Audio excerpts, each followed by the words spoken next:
ഏഷ്യാകപ്പിൽ India Pakistan കലാശപ്പോര 41 വർഷത്തെ Asia Cup ചരിത്രത്തിൽ ആദ്യമായാണ് ഇന്ത്യയും പാകിസ്ഥാനും ഫൈനലിൽ നേർക്കുനേരെത്തുന്നത്. സൂപ്പർ ഫോറിൽ ബംഗ്ലാദേശിനെ 11 റൺസിന് തോൽപ്പിച്ചാണ് പാകിസ്ഥാന്റെ ഫൈനൽ പ്രവേശനം. പാകിസ്ഥാൻ മുന്നോട്ട് വെച്ച 136 റൺസിന് വിജയലക്ഷ്യം മറികടക്കാൻ ബംഗ്ലാദേശിന് കഴിഞ്ഞില്ല. ഈ മാസം 28-നാണ് ആരാധകർ കാത്തിരിക്കുന്ന ക്രിക്കറ്റ് മാമാങ്കം. രണ്ടാഴ്ചക്കുള്ളിൽ ആവേശകരമായ 3 ഇന്ത്യ പാക് മത്സരത്തിന് വേദിയാവുകയാണ് ദുബൈ അന്താരാഷ്ട്ര ക്രിക്കറ്റ് സ്റ്റേഡിയം. ഗ്രൂപ്പിലും സൂപ്പർ ഫോറിലും പാകിസ്ഥാന് 2 തവണ ഇന്ത്യ മലർത്തിയടിച്ചെങ്കിലും കലാശപ്പോരിൽ തീപാറും.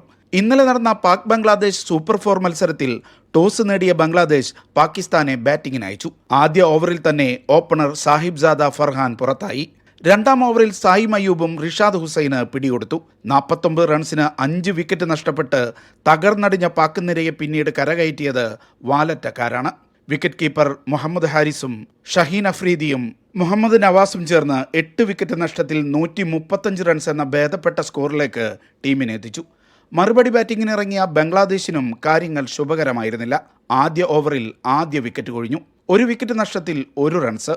25 പന്തിൽ നിന്ന് 30 റൺസ് എടുത്ത ഷമീൻ ഹുസൈൻ മാത്രമാണ് മെച്ചപ്പെട്ട ബാറ്റിംഗ് കാഴ്ചവെച്ചത്. നിശ്ചിത ഓവറിൽ 9 വിക്കറ്റ് നഷ്ടത്തിൽ 124 റൺസ് എടുക്കാനേ ബംഗ്ലാദേശിന് കഴിഞ്ഞുള്ളൂ. ബാറ്റിംഗ് മികവിന് പുറമെ 3 വിക്കറ്റ് എടുത്ത ഷഹീൻ അഫ്രീദിയാണ് കളിയിലെ താരം. Media 1 Dubai.